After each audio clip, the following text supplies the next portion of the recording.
This is Splice. You're listening to a recorded session from Splice Beta 2022 in Chiang Mai.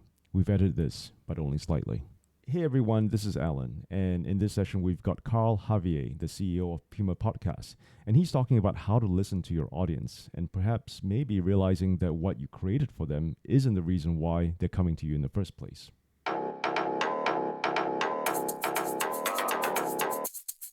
Okay, morning everyone. Thanks for coming and for scanning.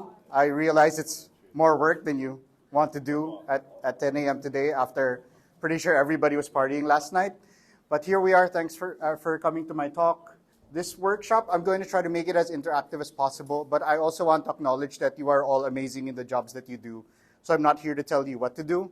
I'm here to sort of share our experience building audience, and hopefully we can arrive at common ideas or shared ideas or new ideas together. So this was the title that Alan and Rishad threw at me. And I said, why, of course. I will do anything for you people. As we all know, we'll do anything for them. So this is sort of the work of Puma Podcast in the last couple of years, largely guided by really important work that we did with Splice. And I just want to share what we've been through and where it's gotten us now, in the hopes that it gets you to new places. So again, I'm just prefacing with this is our experience and some activities, some questions that hopefully will help guide you as you try to do something similar, parallel, in collaboration with, etc., etc. So I'm from Puma Podcast. I'm Carl. I am still not used to saying I am the CEO, but I'm the CEO of Puma Podcast. I stepped in for our founder, Robbie, who most of you already know. This is us at month 6. And this is us a few months ago. So we've gone from a small team with a bunch of freelancers to a relatively large team in 3 years. And part of that is because of the growth engagement that we have with our audience. I'm the most awkward person in the group, obviously. Right, and so scanning and this worksheet, if you already have it. So let's start with assumptions. This is, I suppose, startup 101 for a lot of people, but not as basic as some of us might think. So the first question just being, what assumptions have you made in starting your media startup or in planning to start or whatever else? Because if we think of startups as not necessarily just businesses, but as innovation laboratories, then all startups are really just test labs. And every single test that you're running is based on an assumption that you want to question or challenge. So I'll share some of our assumptions. So one, we assume that Filipino audiences would want high-quality podcasting. We put up Puma Podcast in a time when radio was still dominant. Very few people knew what a podcast was, and so we figured Filipinos are smart enough to get there. Someone has to build that ecosystem, and why not us? The second was, if you build it, they will come. I suppose some of us are old enough to know the reference. You don't have to reveal if you are. But not only is if you build it, they will come. But if you build it, there will be a market that will pay for it. And then the third is that we are audio only. And we don't want to do anything else because we are artisans in audio. If you are arts people or artisans, you know where most of that thinking gets you as an arts person. If you're just taking notes and stuff, and I don't mind if it looks like you're writing notes to each other, but just list down some assumptions that you have made. Assumptions of your market, of your company, and of what the role of your company is, what you're serving. So the next is, and this is one where I will do some audience participation. Having made these assumptions, how do you test them? So the assumption is my assumption now is that there's a level of maturity where you have made assumptions of your market and you are testing them. So for us, rapid prototyping, which is basically coming out with really, really bad podcasts that no one ever hears, and then trashing and then trying to make something better, and then a minimum viable product, which is publishing one of those bad ones and seeing how people react. You can take some notes, and if anybody has other ways that they test that they'd like to share, just ask them to raise their hand so they can share now. How do you measure the feedback to challenge the assumption? The great thing about making it all up as you go along is you also make up what metric you want to test by, right? Based on what you understand of the available market. So when we came out, there was nothing. We had a baseline 0, obviously, for our own podcast. And in the market, all we could do was look at what the studies were and what supposedly successful podcasts were. And it was impossible to compare ourselves to like international podcasts. But it's also impossible to compare ourselves to comedians and celebrities who have their own pods. So we tried to extrapolate based on our initial data what a good number would be. I'm talking numbers because that is how I want it to function. I want it to be purely a numbers-based person. So how do you test? You put the podcast out, and what we measured for was retention. How long does someone listen? And not just how many listens, but also what geographies are we hitting, which audiences are we hitting. But all of that through whatever the platform could give us. So it's figuring out what data set you want to work with, and then telling yourself what you can be happy with. And when you start off with 15 downloads a day, then you can start to be happy with 100. And then you introduce a new element. I'm going to cut the podcast by 5 minutes and see if that increases or decreases. And then once you see whether that works, then you find what the other things are. Maybe I need a new story. Maybe I need a new format. Maybe the voice isn't working, so I bring in a guest voice for a couple of episodes. We have 40 shows that range a bunch of stuff, but our highest performing is a daily news podcast that runs about 5 to 8 minutes. It's slow news explainers. But we only got to that because we started, testing. We started with a 15-minute daily news roundup, which people told us they would not listen to every day. They would wait till the weekend and then listen. So again, it was these assumptions that we were making of what people wanted based on those formats, based on where we were. I guess this is the point here, is we didn't know how to listen to our audience. And I don't know if this is a matter of lack of knowledge, technical skill. If it's anything to do with Puma Podcast, I will inevitably blame myself. And I think it's my introversion and my not wanting to deal with people and wanting to rely on numbers. Because I always think that metrics are enough. And looking at whether the numbers are going up or down is enough, and that is all that I need to keep this company successful. And they're not. Basically, if you are not very good at talking to people, you ask for help from people who are good at talking to people, like Rishad and Alan. Shameless plugging. So they sat us down and said, what you're doing is not enough.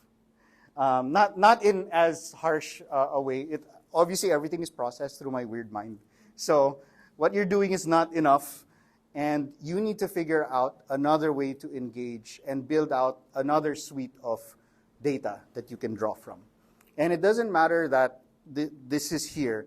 They don't have to conflict, but they can coexist and they can build out and expand your thinking. So that's where, I guess, our whole thing is. Because we're audio nerds, we wanted to call it a remix. Because Puma Podcast, like version 1, was what we imagined it with our assumptions of who we were and what our audience wanted. And like music people know, if you're getting a remix, it's a crowdsourced thing. A DJ can pick it up and put music on it, figure out a different way to present it. And so we were offering our audience an opportunity to come in and explain to us what they were thinking. So part of the remix project, we did focus group discussions. Again, Alan and Rishad know. I said, can I not join? And my excuse was, I don't want to color the responses. And they said, no, you really have to sit there and you have to talk with your audiences and you have to engage. And it was enlightening. It was traumatizing, but it was also enlightening.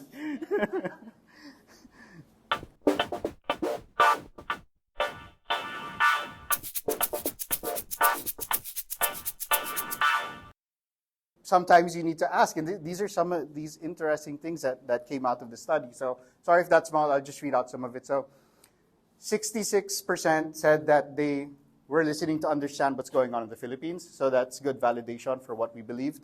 50% said that they wanted to learn podcasting and production from us, which we did not understand. But okay, it's, behind the scenes stuff, right? We all like watching the behind the scenes of House of the Dragon or like Marvel action sequences. So I suppose we are at that level where people want to see how we do stuff. And then 30% wanted to attend host and producer meetups. Another assumption, because we just imagined ourselves to not occupy meet space. Meet space being, the opposite of meta space, right? And then this is some of the feedback that we got. Had no idea. So Puma is like a friend who's in tune. They have taste. And so we've taken this whole smart friend thing, and I'll talk a little bit more about that. And then it makes them feel smart. And I think this is a reflection also. It's an important thing for us to understand as we live in a media landscape where increasingly people are distrustful of a lot of journalism. And we were occupying this space where they weren't feeling alienated. They didn't feel that we were beyond. And I guess the important thing for our listeners is they didn't feel judged. So instead of feeling judged, they felt like they belonged in the conversation. And so here's some survey stuff. This is one of the inventions of Alan and Rashad is they want to be a member of the Puma Podcast Board of Listeners. This was a question, like, would you want to join the Board of Listeners? And then when they showed us the survey, because they put this on the survey without us knowing, then we had to ask, what is this? It doesn't exist. It doesn't exist. We don't know what the parameters are. So we're actually currently building out.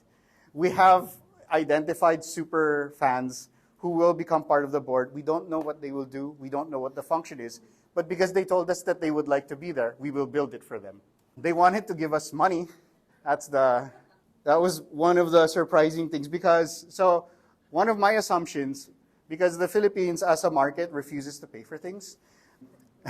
So our market is used often to launch mobile games in beta because we won't pay for it. So they let us play it for free and then find the bugs. And if there are paid games, we will create 3 or 4 multiple accounts on a game instead of paying 99 cents so that we can keep playing. So given that market that we put Puma Podcast up in, we assumed that our audiences would not want to give us money because they don't want to give anybody money. And nobody wants to give journalists money in general. But we got into the call, and one of the dudes was just like, why don't you have a donate button? What is wrong with you guys? Like, make it easy. Like make it easy to take my money was the quote. And so we're doing that. We have a tip jar out soon. And then this is the weird one. They wanted us to go to their house to record podcasts. Why? This sounds like like potential cannibalism. But so I told you we did the first two. This one we're still thinking about this one. But for someone to want this is maybe it's weird, but maybe it's cool. I don't know. What percentage of people wanted this? Is it just like 1%? No, it is statistically significant to be put in the slide. So let's build out that package. My audience engagement person is there. Help us put some pricing on that. I will definitely live in someone's house. It depends on how nice the house is, though. And then I'll judge it as, I don't know if the acoustics here are good enough. So this, still connected. I don't know how direct, but they did want to engage with us directly, is the thing. And it's very weird for a team of introverts who have trouble talking to each other to come to the idea that people want to hang out with us. But, we're all here now, so. I think it speaks to what the community conversation has been all this time and yesterday and everything else is. People are trying to find ways to connect, and they're not content with consuming content. And there needs to be a larger thinking. And you can see that none of this was in our base assumptions.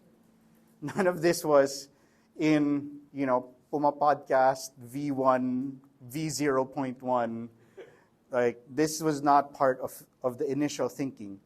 And so assumptions need recalibration. And that's why it's great if you think of your startup as a test lab, because then you just keep recalibrating and nothing is ever a failure. It's just a test that leads you to a new set of assumptions that then you can continue to test. As long as you can convince people to keep giving you money to run tests. So, well, step one, when you don't know what to do with audience, is you hire an extrovert. So Anna's over there. She's our head of audience engagement. We have these like coaching sessions and stuff, and she rated us like the most extroverted. We didn't know when we hired her, but there you go. We understood that where we were, in year one doing social media, and our general line was, well, we do the social media that everybody else does.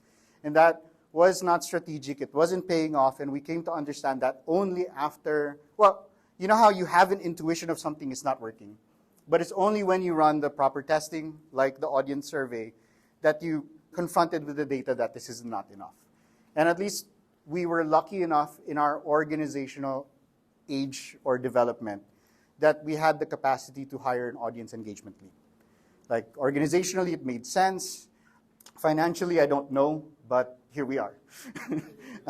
From there, we've been building up the comms team. And it's sometimes surprising to me that our comms team is close to or almost as big as our production teams, if only because it takes that much work for the communications to be done. And this is funny given that for the longest time, our communications team functioned as like one person or two people for doing everything in the organization on top of whatever else they were doing. And so this really demanded that we make audience a critical piece of how we think of the development of the business. We fine-tuned our voice. So you know how some traditional media will flood you with a social media post every 15 minutes of something. And then each post on each platform will be the same. And then the headline will also be the caption. And what we continue to evolve in our understanding is we have to fine-tune our voice depending on what platform we're on. I'm pretty sure a lot of us keep talking about, but continue to be afraid of TikTok. And so that's one of those platforms that needs its own voice. And in fact, we have a mentor who guides us through some of this audience engagement, and we had to create different persona for PumaPodcast as a company. And that persona being occupied by the person who lives on Twitter. What does that person talk like versus the person who lives on Facebook versus this person that we're developing that lives on TikTok? And they need to be a PumaPodcast voice, but voiced properly for the platform. How do you know it's the right persona, the right tone, the right word choosing?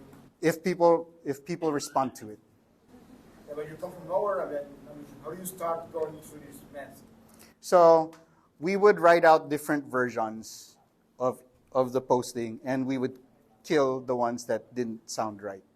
And so I guess if you just want a quick process on it, what you want to do is look at the most high-performing accounts on each platform, see how they structure their sentences, and then try and examine the differences across platforms. So I mean, like, everybody just points at the Washington Post TikTok guy as the gold standard, but there's a lot of examples in Asia of effective implementations. So it's a matter of that research, or in my case, hiring someone to do that research and execute it. Next is we reflected on our identity. So the whole smart friend thing, we continue to be very good at smart. We continue to struggle at being friend. And the friend part is also doubly difficult in the post-pandemic world. It still feels very dangerous for people to go to meetups in the Philippines. But on the urging of things, and then in a point in time when we felt like things were getting better, we decided that it was time to engage with audiences.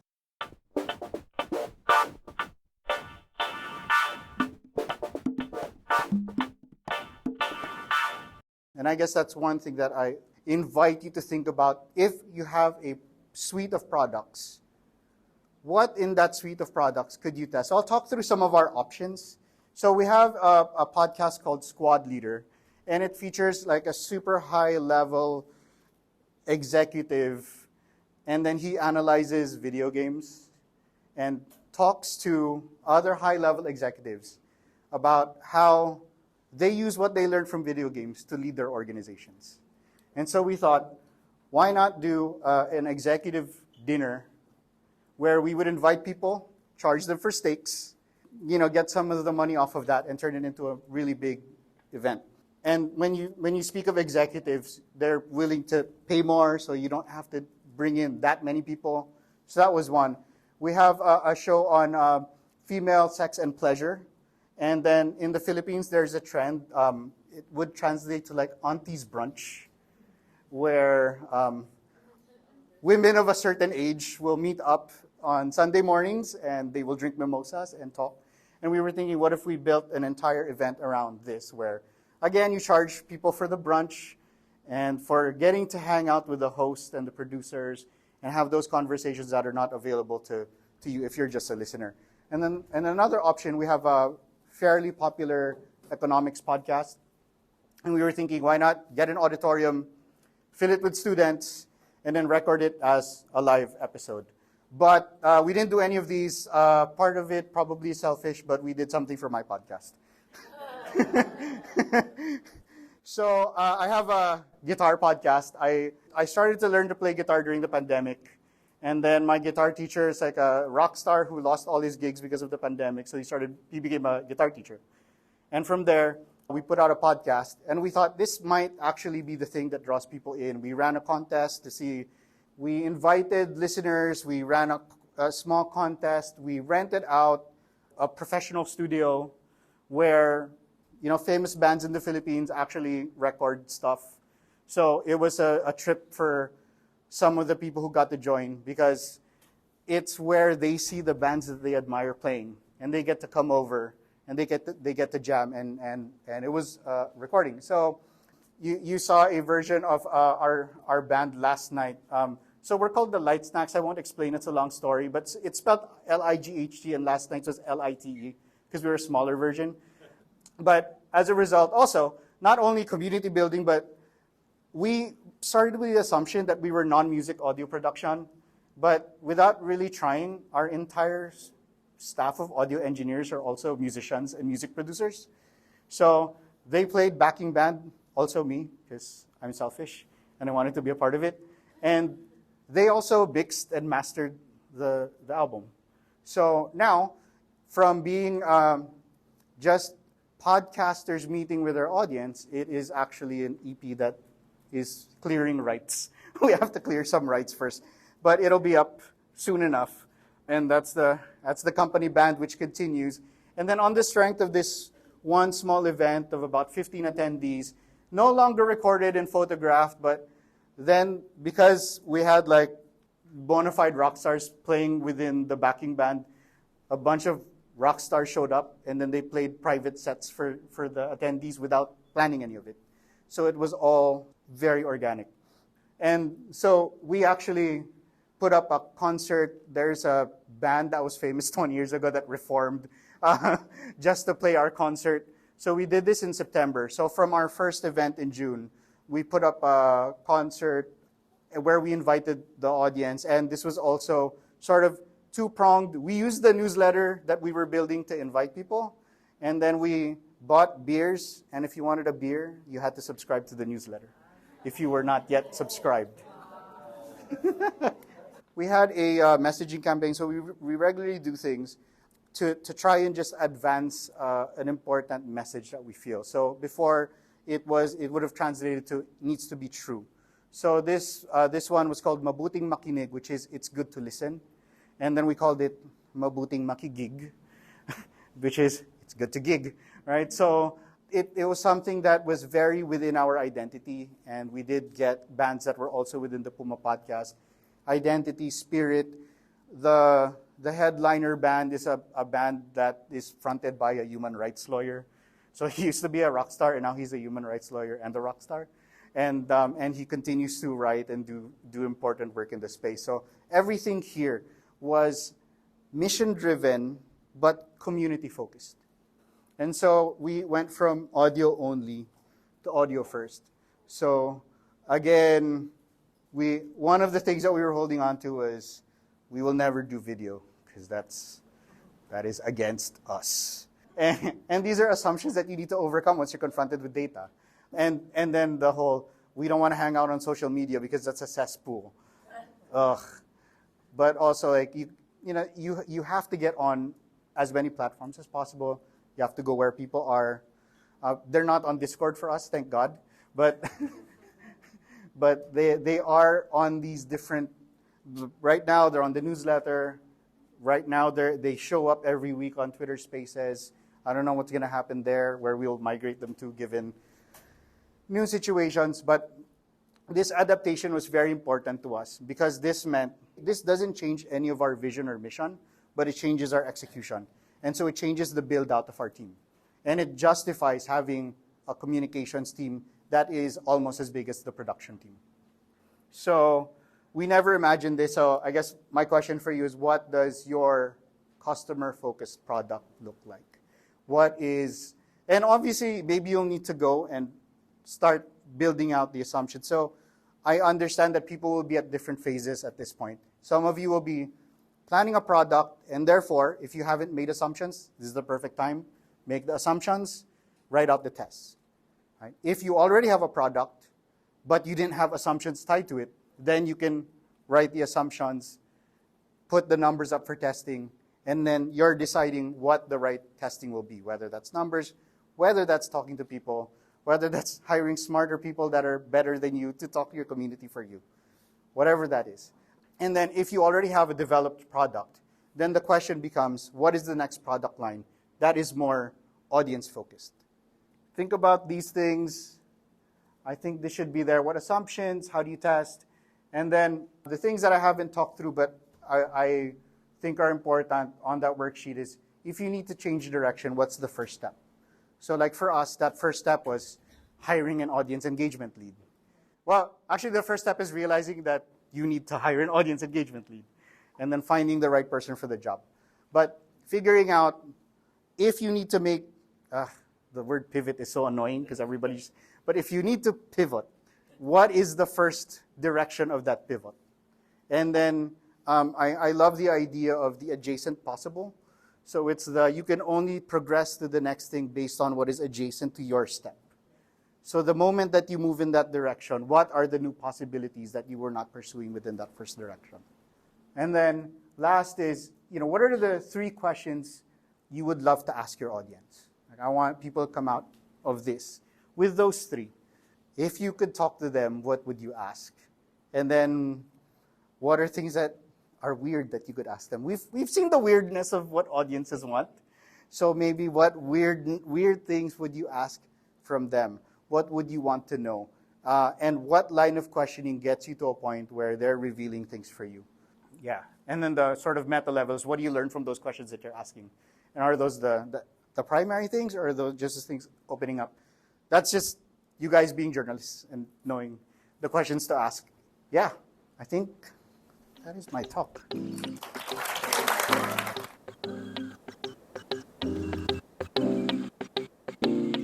You've been listening to a session recording from Splice Beta 2022. Let us know what you think. You'll find us on splicemedia.com. This is a Splice podcast produced by Norman Chella at Podchaser. We'd like to thank our sponsors, Google, International Fund for Public Interest Media, International Media Support, Konrad Adenauer Stiftung, Luminate, Media Development Investment Fund, Meta, and Telem Media. This is Splice.